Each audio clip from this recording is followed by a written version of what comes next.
main goal for this video is to fire the car. At least hear it spin over, bust off a couple times.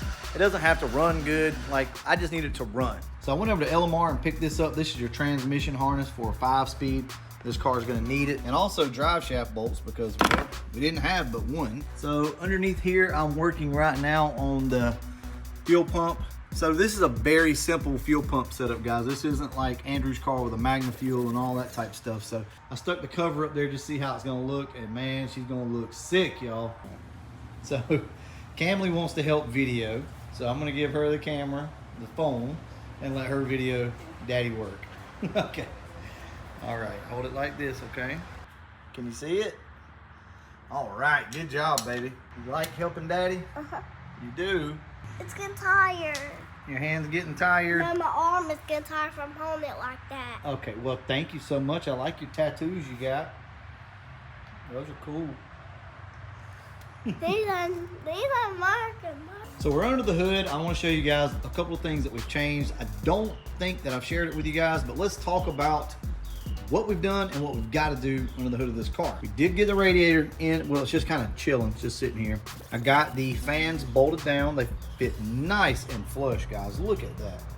That is a damn good setup right there. And that's what you want. You don't want a lot of air gaps in here, so this thing can pull fresh air straight through the radiator. Look at that down there. And for now, I've just got it zip tied up because I'm gonna have to buy one of those nice little trays that go up here, pull the radiator down like we got on the other cars, because this radiator is a little thicker and it doesn't like those factory straps here. And these things are junk. Anyway, I hate those things. Okay, so we got that done. And if you look over here, a couple things have changed. I've relocated the solenoid down here lower, and I've made a custom mount for the coil.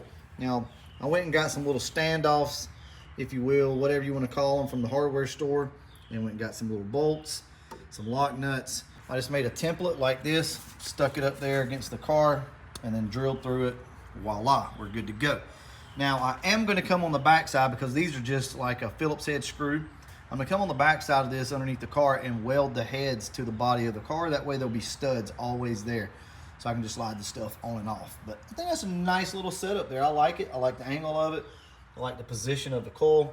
And we'll clean all this stuff up later. I'm not too worried about it right now. But overall, we don't have a lot of junk going on here under the engine bay. Also, picked up a new battery tray from LMR. Got this thing in, and that's really nice. So let's go ahead and throw a battery in this thing. So now the only thing left to do under the hood to get the car to run is obviously a carburetor. We've got our wires. I just hadn't put those on yet. We got to run all of our new cables, and this thing should start up and run hopefully. Now, how good it runs, I'm not sure. Also, if you guys have ever done a carbureted swap, once you unhook your injector harness back here on your salt and pepper shaker, you're gonna lose your oil pressure wire and also your temperature wire that goes right up here.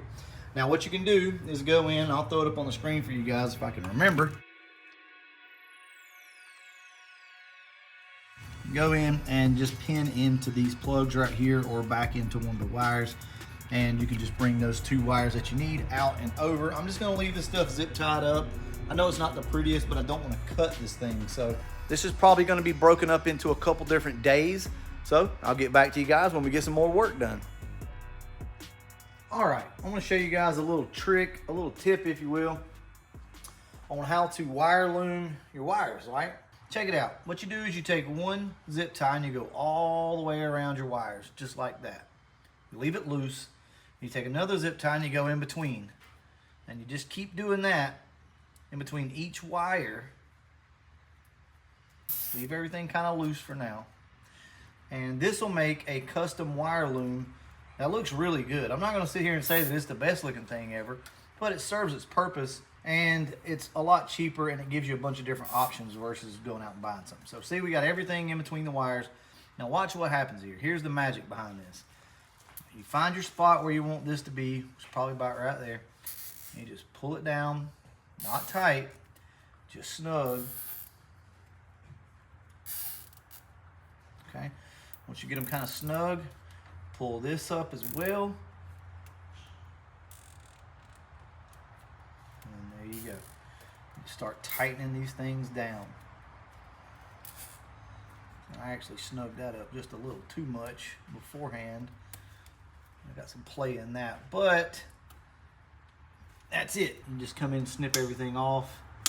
And typically you can roll these around. Like if you don't want to see the end of the zip tie, you can just roll them underneath. It doesn't really bother me with them being there. But let me show you one more time. We'll go probably right here with one more.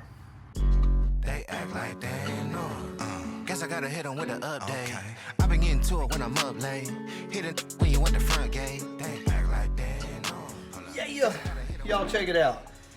That is tight. And you just keep going around if you want to. You know, some people may like that, some don't.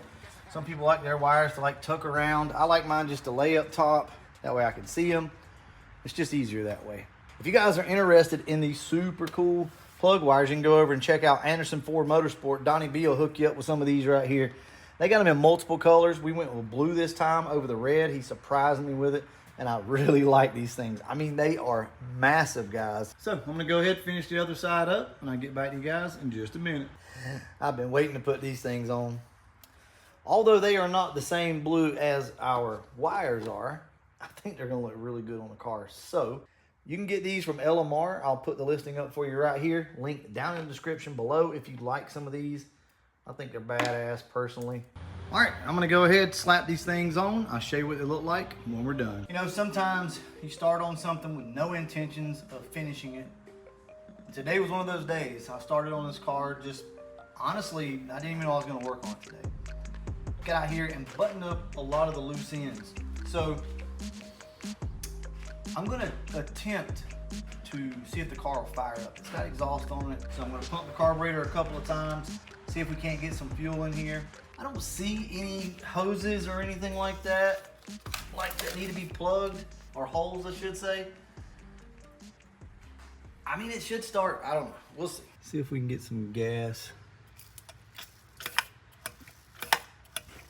Now, that's all the gas that this car has is what's in the bowls.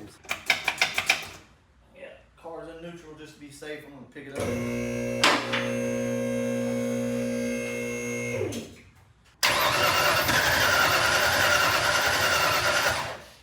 Well, I did hear something. So let's see.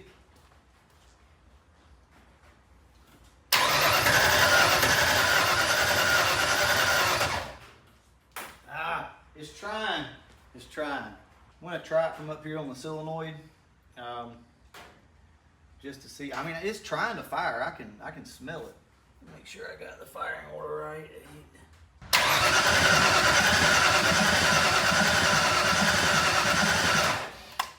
Well, I'm gonna be honest with you guys. I really thought that it would try to start. Well, that was the first attempt. Honestly, kind of okay with that, simply because I believe the car will run for sure. I did hear it fire a couple times. I'll probably catch back up with you guys tomorrow. We'll see if we can't get this thing to bust off. Oh yeah, I got all the hoses and everything else on. So here's what she's looking like now. I'm happy with that. That looks pretty damn slick. I know it's dirty under there, but hey, all works, right?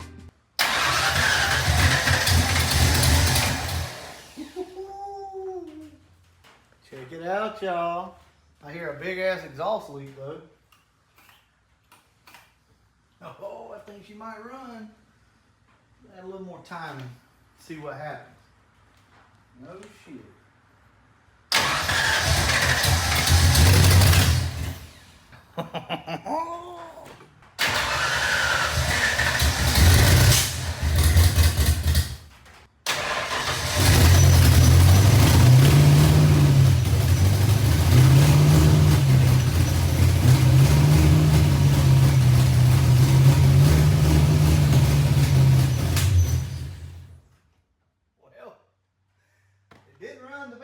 But it ran, y'all. Doesn't sound the best, but it's alive. The car does have good oil pressure, so that's a good thing. I didn't look to see exactly how much, but it looked to be around 50 when I glanced at it. So, oh, I tell you what, it's a good feeling. I ain't gonna lie to you. It's a good feeling to take a car from scratch and it be able to start up and run. Now, although it's not running the best right now, I mean, this is our first startup, so I'm pleased. I'm very excited about this. Well, all right, y'all. I'm gonna come back out here tomorrow, see if we can't tidy some things up, see how it runs. All of these plugs were actually in the Retro Fox. These are the heads off the Retro, and they've been in there forever. And I forgot that I left these things in there, and I never took them out. I cleaned the heads with these plugs in there. Like, they got a bunch of gunk on them. Anyway, we're gonna go ahead and throw some stock style plugs back in this thing, some old copper plugs, some Motorcraft. They've been gapped at 32. We'll toss them in the car and see if that doesn't make a difference, because sometimes it's the simple things. So here's my setup to fire up the fuel pump. This is an 11 volt 3-cell LiPo battery. And all I'm doing is just pumping up the carburetor enough for right now. Get some fuel in the carburetor, and then we can start this thing up. Tried. I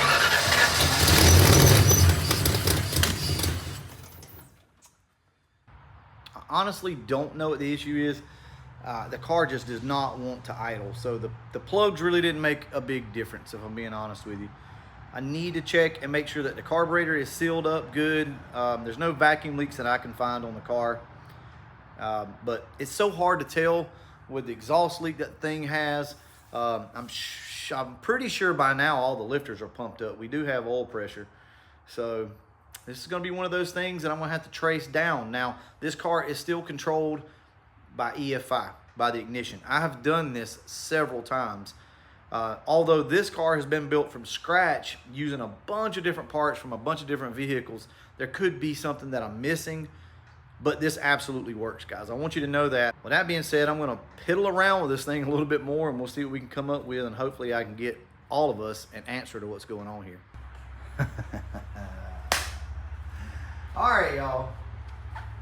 So check this out. I found the problem.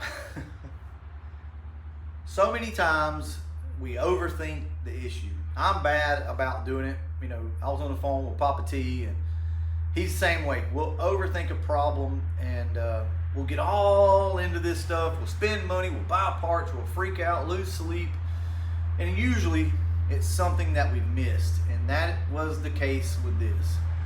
I will go ahead and tell you guys I have started the car up, and it fixed the problem. I'll go ahead and tell you that, and the reason why is because I don't want to make you guys think that, you know, this is the first start. No, I have started it. I was actually on the phone with my dad whenever I fixed the problem, so I wasn't able to film. But there was a big hole in the back of the intake, a fitting. It had a brass fitting in the back of the intake, and I thought it was plugged off. Well, it was an adapter. It wasn't a closed off fitting. So yeah, there's a big ass hole in the back of the intake. On top of that, the carburetor wasn't adjusted out right. So we got all that stuff done, and now it runs pretty good, actually. But either way, I'm gonna go back here, fire the fuel pump up, and let's let this thing run for a second. I'll show you what I'm talking about.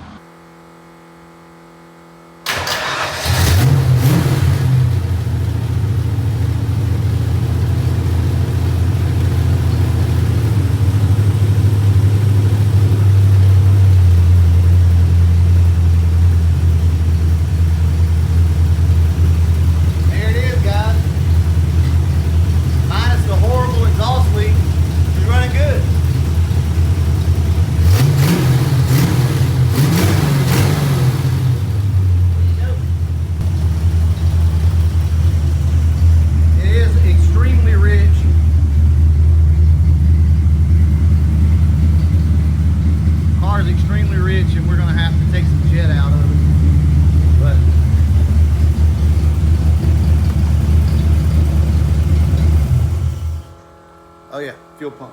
Shit. Although the car sounds like absolute crap right now, you saw that it's pretty responsive and it idles.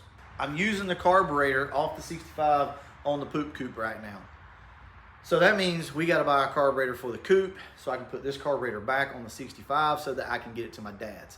So in other words, we're one carburetor short to make all these cars run. So anyway, we'll get the carburetor back on this car, get it back going good again, and we'll start on some body work. But this one was the main focus for right now because, well, there's so much work involved in it.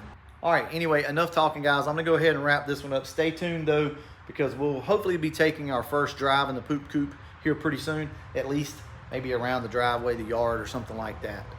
Anyway, catch you guys in the next one. And as always, thanks for watching.